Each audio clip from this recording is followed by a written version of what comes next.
Sir, cabinet बैठक झालेली आहे. आपल्या विभागातील काही महत्त्वाचे निर्णय आज आमच्या जे ITIच्या रिज्युनेशन आणि स्ट्रेंथनिंगच्या सबलीकरण नूतनीकरणच्या धोरण आम्ही ठेवला होता ते कॅबिनेटाने पास केला.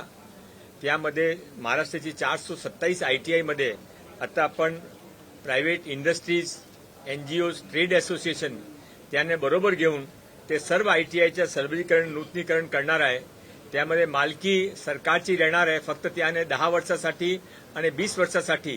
यासाठी आपण त्याने तिथे स्पेशल कोर्सेस चालावा, मशिनरी आणावा, स्पेशल टीचर्स आणावा. हा मित्रा यामध्ये आमचे स्ट्रॅटेजिक डिपार्टमेंटची पार्टनर राहील आणि यामध्ये ते जे रुरल एरियाज आहे, ग्रामीण क्षेत्रासाठी जिथे जास्त प्रतिसाद मिळणार नाही तिथे आपण व्हायबिलिटी गॅप फंडचा पण प्रावधान केलेला आहे. यामध्ये एकही टीचरने आपण काढणार नाही आहे, सर्व टीचर तिथे राहणार आहे. फक्त जे वॅकन्सी आहे त्यामध्ये ते जे प्रायव्हेट पार्टनर्स आहे ते आपले एक्सपर्ट आणू शकता. एकही मुलाने आपण ते जे काही आपली योजना चालू आहे ते सर्व योजनामध्ये त्याने शिक्षण मिळणार आहे. आपला या मागेचा उद्देश असा आहे की प्रत्येक दरवर्षी कमीत कमी ते 2 लाख मुला मुलींना अजून ऍडिशनल रोजगार मिळावा. हासाठी आपण एक अतिशय चांगली योजना आणलेली आहे. भारतामध्ये प्रथम अशी योजना आणलेली आहे आणि मला असा विश्वास आहे की माननीय मुख्यमंत्री देवेंद्र फडणवीस यांचे निर्देशानुसार, आदेशानुसार हा योजना अतिशय सफल होईल आणि महाराष्ट्राचे सर्व NGO, इंडस्ट्रीज असोसिएशन, इंडस्ट्रीज यांनी पुढाकार घेतील.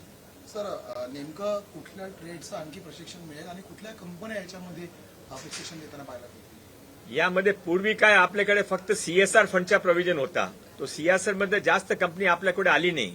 आता आपण काय सांगता, एक उदाहरणार्थ महिंद्रा अँड महिंद्रा आहे.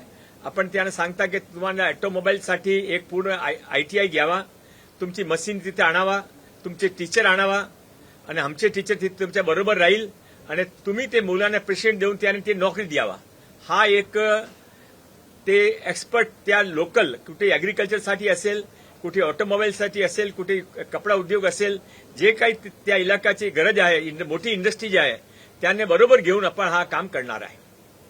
सर, एका वेळी किती विद्यार्थ्यांना या ठिकाणी प्रशिक्षण घेता येईल आणि किती पार्टनर्स येऊ शकतात? 427 ITI मध्ये आपण 427 पार्टनर घेणार आहे आणि यामध्ये आपण ते व्हायबिलिटी गॅप फंडिंगचे आपण प्रोव्हिजन केलेलं आहे.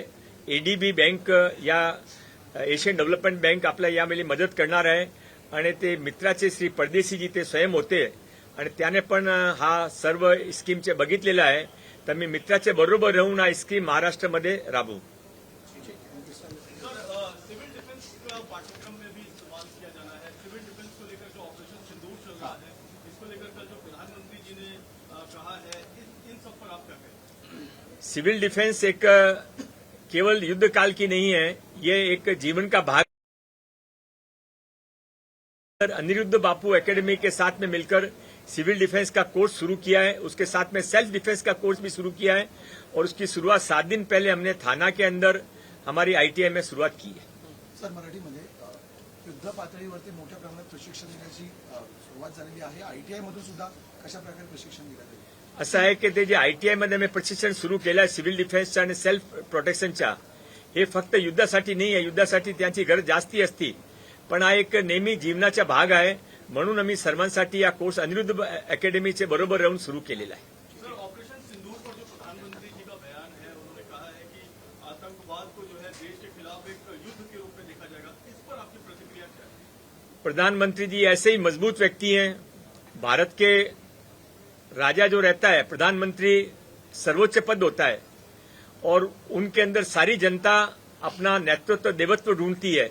माननीय प्रधानमंत्री नरेंद्र भाई मोदी जी ने जिस तरह इस बार देश का नेतृत्व किया, सारी दुनिया के सामने पाकिस्तान को एक्सपोज किया और बिना कोई खतरा पैदा किए हुए अपनी सब हिसाबों का बदला लिया. माननीय प्रधानमंत्री जी के ऑपरेशन सिंदूर को सारा देश सलाम करता है. मैं भी उनको सलाम करता हूं. सर एक मराठी. मुख्यमंत्री युवा कार्य प्रशिक्षण योजनेअंतर्गत आरोग्य विभागात काम करणाऱ्या तरुणांचा 7 महिन्यांपासून तर काहींचा 4 महिन्यांपासून पगार दिला गेलेला नाहीये. असं आहे, जे पात्र आहे किंवा योग्य आहे ऐसा एकही केस माझ्या लक्षात आणला किंवा डिपार्टमेंट लक्षात आणला तो 7 दिवसाच्या आत त्यांचं निराकरण होईल. आमची माहितीप्रमाणे जे केसेसमध्ये काय कंप्लायन्स बाकी आहे, त्याशिवाय एकही केस पेंडिंग नाही. देश विदेशातील प्रत्येक घडामोडींचे लाईव्ह अपडेट मिळवण्यासाठी आता साम टीव्हीच्या सर्व सोशल मीडिया प्लॅटफॉर्मला लाईक, फॉलो आणि सबस्क्राईब करा. तसंच सर्व नोटिफिकेशनसाठी बेल आयकॉन प्रेस करायला विसरू नका.